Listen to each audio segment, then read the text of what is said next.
That was awesome. That was awesome. Yes, it was. Hello, everybody. Welcome to Shut Up Football. Thanks for joining us. I'm Jeff Stoltzfus. That's Kevin. Last week, the Colts made a surprising choice. Tom Brady made history. Again. Joe Mixon exploded, and the NFL gave one of the Eagles the finger. Plus, a look back at all of last week's games. We're talking about Week 9 of the NFL season.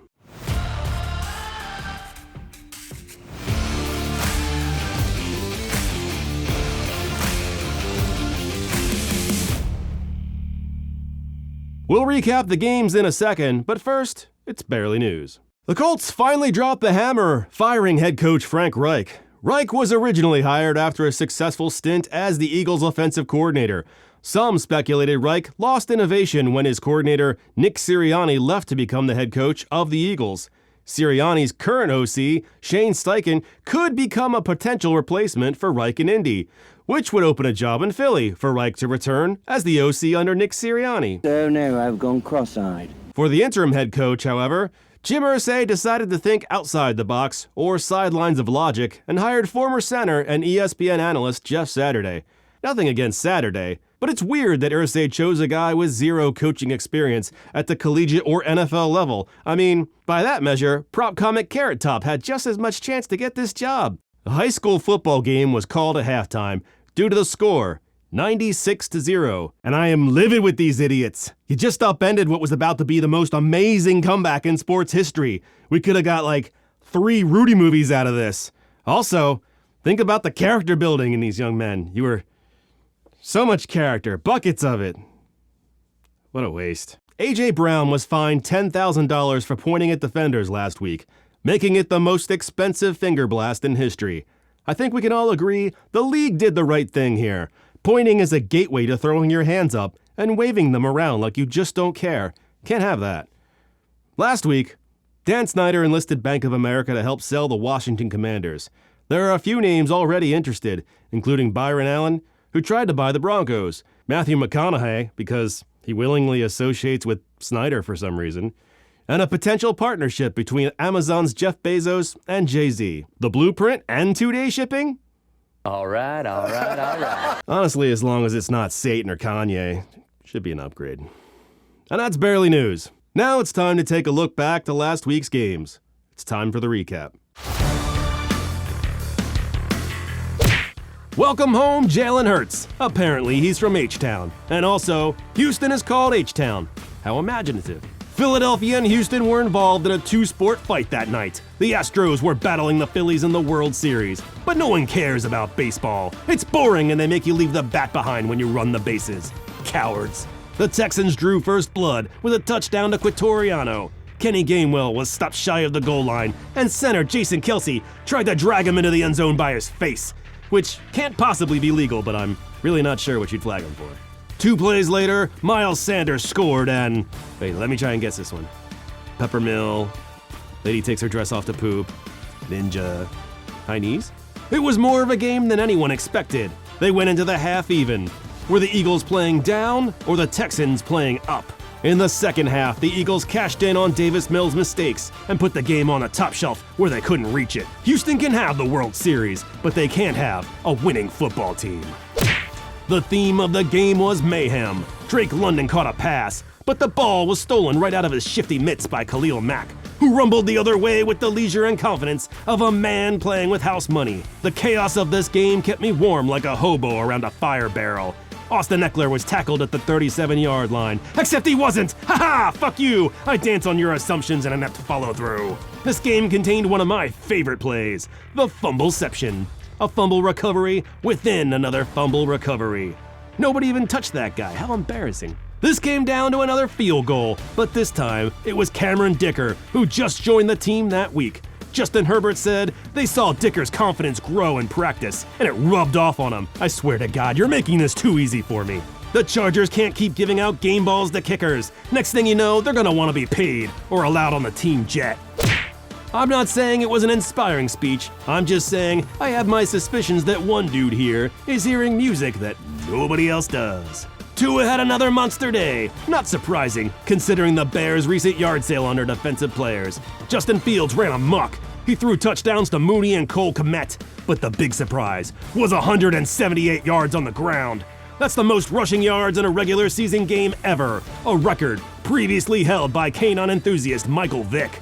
At one point, Coach McDaniels told him to stop it. The Bears put up over 30 for the second week in a row. Imagine if they just had some good veteran players on defense. Tyreek Hill had his 5th 100-yard game of the season. He caught a touchdown and took to the sky. Flippin' cheetahs. But did he make the door? Hell yes he did. If you came for a game or were a Panthers fan, your day was sour quickly, and it was off to dry your eyes in Krispy Kremes and barbecue. It was Joe Mixon Day. Everyone else in this game can fuck all the way off. He had 153 yards and 5 touchdowns. This one smells like Baker, a potpourri of lavender and defeat. This yo-yo of a team pummeled a lesser roster with zero remorse. The Bengals celebrated an interception with snow angels, which is adorable everywhere, except a movie theater where the floor is always sticky. Why is it always sticky? PJ Walker was picked off twice and replaced by Baker Mayfield, and if an undrafted XFL quarterback can be replaced by a first overall pick, then all things are possible. When talking about Mixon, Coach Taylor said, "Great players want the ball." And I guess great coaches wait 9 weeks to give it to them. Burrow called it the first complete game of the season.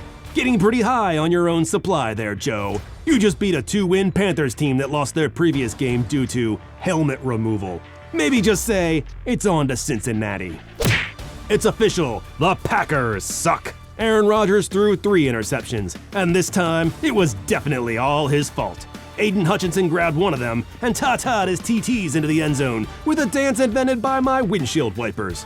I'm no football expert, but this man looks open. Samare Toure made a big floppy catch, but fumbled the ball after. Rodgers was getting trolled on social media by Lil Wayne. And when you've lost Lil Wayne, you've lost America. The Lions beat the Packers by a score of 15 to less than, and that definitely describes the Packers season thus far. Less than. Dan Campbell was so jacked. After the game, he bench pressed the team bus with the team still in it, grinding reps through tears as he told his team how much he loves them. Jesus, man, it was just one game.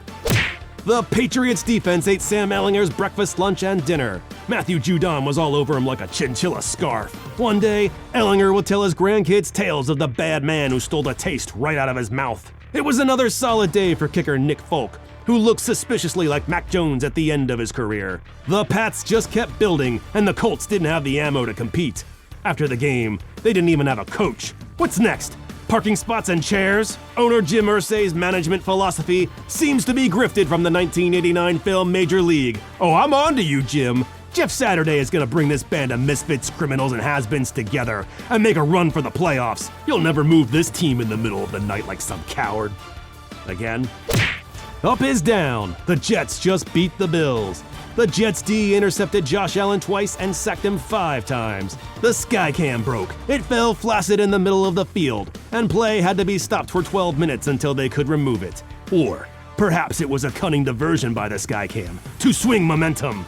The robot uprising has begun, and God help us all, they're Jets fans. Josh Allen broke off a huge touchdown run and then flipped up in some kind of backward somersault like a reverse gymnast, prompting an awkward fascination that resulted in me wasting the better part of an afternoon doing this.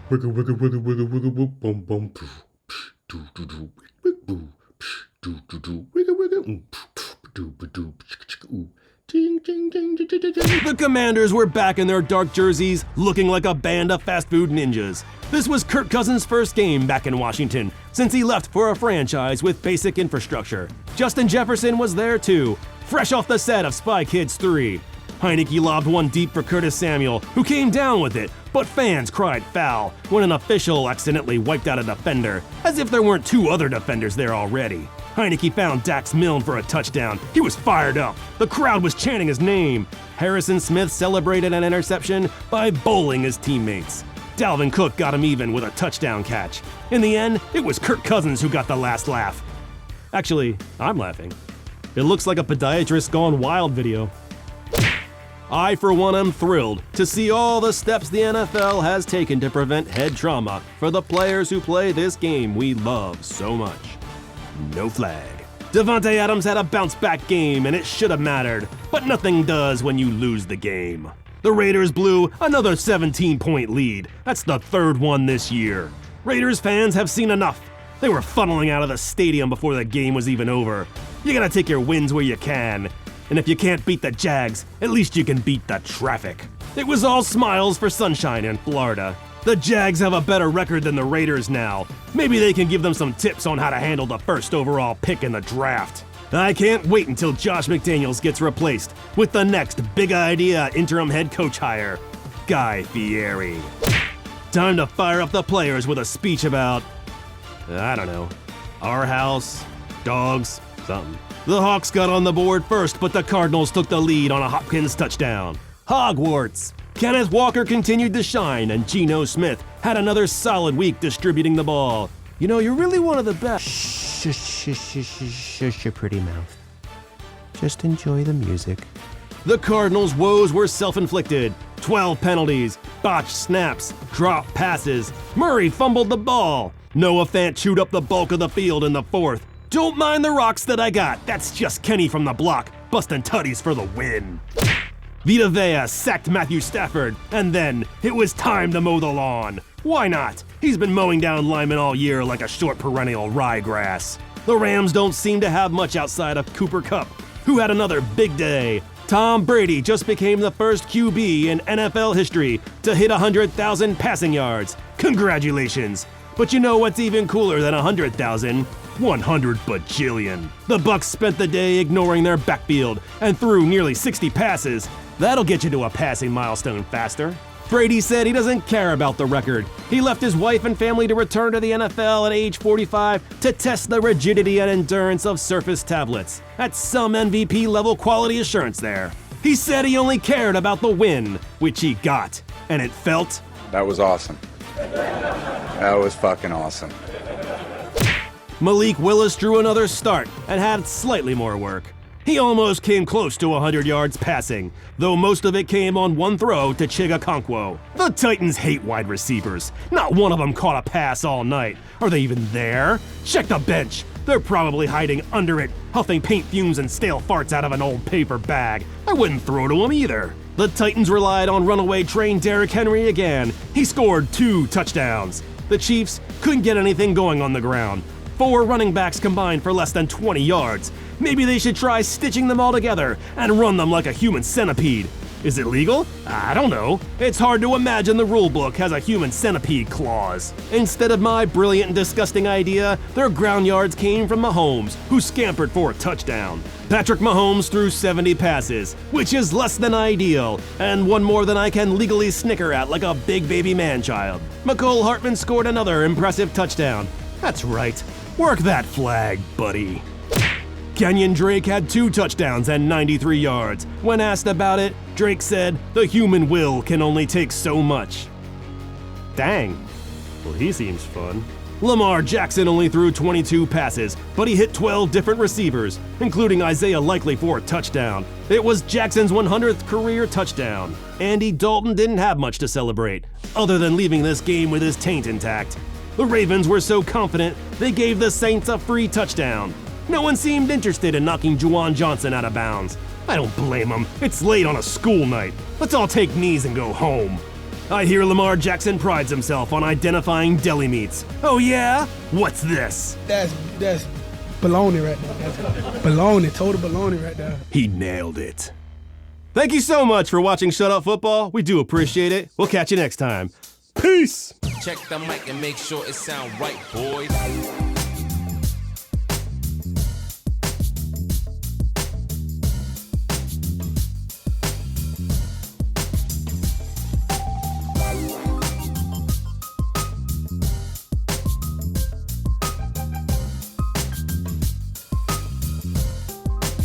It sound right, boy. You think anyone knows I'm not wearing pants? Huh.